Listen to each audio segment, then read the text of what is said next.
La bonne idée. Culture.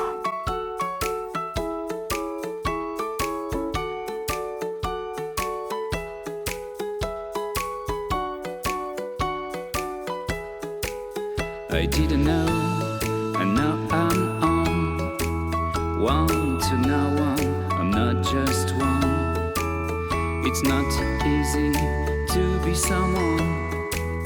We often wish we were another one. Moi je fais que rigoler, cette blague, tu vas avoir du mal à m'avoir Ça fixe. c'est pas crédible en boudeuse. Non, je boudais beaucoup. C'est vrai? Ouais, j'ai arrêté. Je perdais trop de temps. Émilie, vous êtes plasticienne, donc à la fois vous faites de la sculpture, du dessin et de l'installation.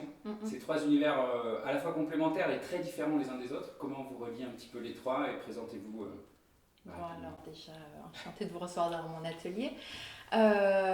On ne peut pas vraiment parler d'univers différents parce que quel que soit le support que j'utilise, j'ai quand même un propos qui reste toujours le même.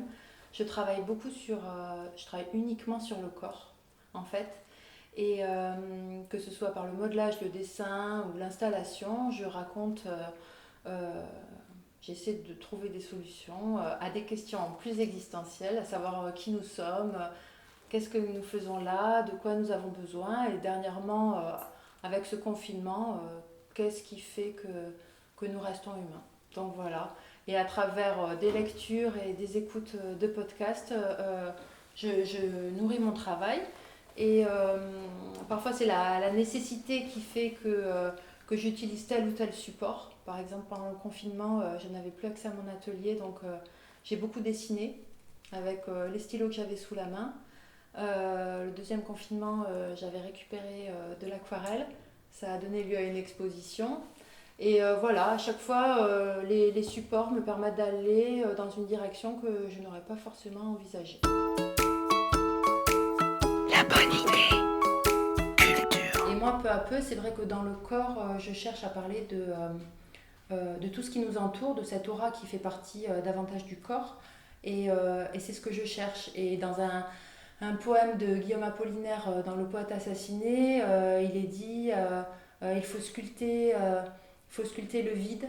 C'est ça qui est magique. Et en fait, c'est ce que je m'aperçois que finalement, ça doit être un peu mon Graal. C'est ce que j'essaie de réaliser, notamment avec ces sculptures qui sont des leurres de moule. Et en fait, le vide pour moi est plein du geste de sculpture, du geste de l'artisan, quand l'artisan travaille le moule. Et finalement, je pense que pour l'instant, c'est ce qui parle le mieux pour moi du corps, de ce qui fait qu'on est humain, c'est-à-dire tout cet espace de dialogue, toute cette aura qui existe entre deux personnes, toutes ces énergies. Et voilà, pour l'instant, c'est ce sur quoi je travaille dans les dessins, dans le modelage. Alors le travail sur le moule, ça fait penser à plusieurs choses. Ça fait penser à l'idée de la duplication, à l'idée du corps modifié. Ça fait penser également à l'idée du support et de la surface. Alors, moi, c'est vrai que ce qui m'intéresse dans la sculpture, c'est la matière. C'est le fait de pouvoir agir et donner une forme tangible à une pensée immatérielle. Donc, les sculptures en bronze, ce par quoi j'ai commencé, elles sont faites pour être dupliquées et c'est ce qui permet de les vendre et de s'en détacher plus facilement. Là, ici, je représente un moule. Mais il n'a pas la malléabilité du moule, il n'est pas en élastomère, donc c'est en ça que je lui donne une identité propre et que je me refuse un petit peu à être dans cette reproduction systématique des pièces. Voilà. Tu as travaillé aussi sur des territoires intimes. Moi, quand j'entends intime, ça fait tout de suite penser au sublime. Il y a quoi entre justement ces choses un peu disparues, ces choses un peu enfouies et de les faire ressurgir? Quand on parle de soi, on dit qu'on finit par toucher l'universel, et c'est vrai que quand on s'exprime, moi je m'exprime avec ce que j'ai de plus intime, et c'est vrai que moi depuis que je suis devenue mère, en fait, je me questionne énormément sur mon parcours et sur mon histoire. et mon histoire et l'histoire de mes ancêtres qui j'ai l'impression, vivent encore un petit peu en moi. Donc je me sens un peu transportée à ce niveau-là. Ouais. Double culture? Double culture. Quelles origines? Alors, du côté de mon père, en fait, une culture juive américaine et du côté de ma mère, française. Et en fait, ces deux cultures, c'est vrai, me portent toujours. Je me suis toujours sentie dédoublée et c'est vrai que par l'art, je peux me réunifier. J'ai les poils. Superbe, j'adore. Si on sort du cadre, je vois cette petite... Tu nous la racontes?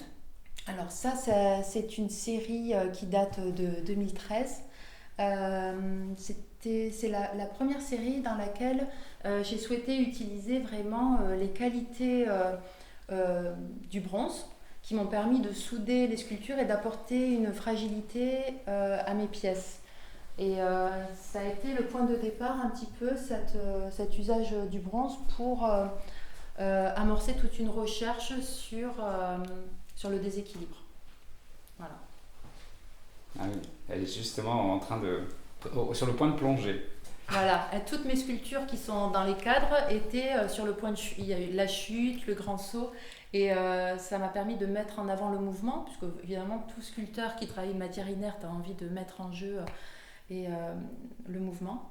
Et après cette série, j'ai voulu encore aller plus loin, me détacher du cadre, et c'est là que j'ai créé mes chemins de vie avec ces bronzes, avec des personnages qui circulent sur des branches en fait.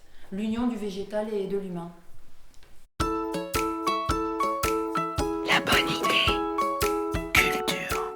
Voilà. Donc là, il faut avoir un peu de place chez soi, mais... Et alors moi là, ce qui m'intéressait par exemple, moi le travail de la patine, c'est un travail qui me passionne. J'ai fait mon mémoire de maîtrise là-dessus. Donc là, j'ai voulu une patine qui soit la même pour l'humain et le végétal.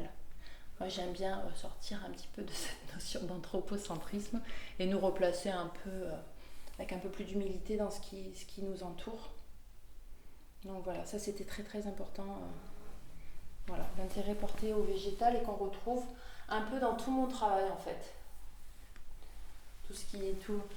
L'arbre, il symbolise nos mémoires, nos racines, et c'est vrai qu'on le retrouve souvent. Et puis j'aime bien la surface de l'écorce.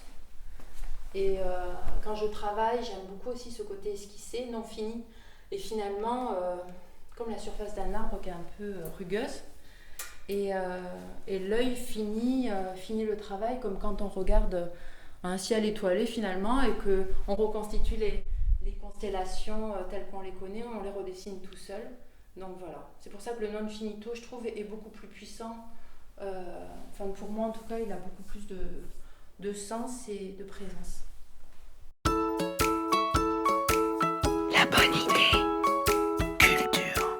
Je suis très, très pressée que les lieux d'art réouvrent parce que même s'il existe des initiatives parallèles ou des artothèques, et c'est très bien, le fait de se retrouver dans un musée, c'est très important parce qu'on se retrouve dans un espace-temps qui est tout à fait différent que celui de la vie réelle, et on se retrouve un peu dans ce temps distendu que l'artiste peut avoir dans son atelier. En expérience justement de création, est-ce qu'il t'est arrivé un accident, un artefact, un incident qui t'est marqué, qui t'est servi? Alors ça c'est récurrent, hein. En fait c'est très important de se laisser aussi laisser vivre la matière, etc. À travers les accidents, de toute manière on rebondit, et ça c'est comme dans la vie. Alors nous c'est pas très français d'avancer avec les erreurs, etc.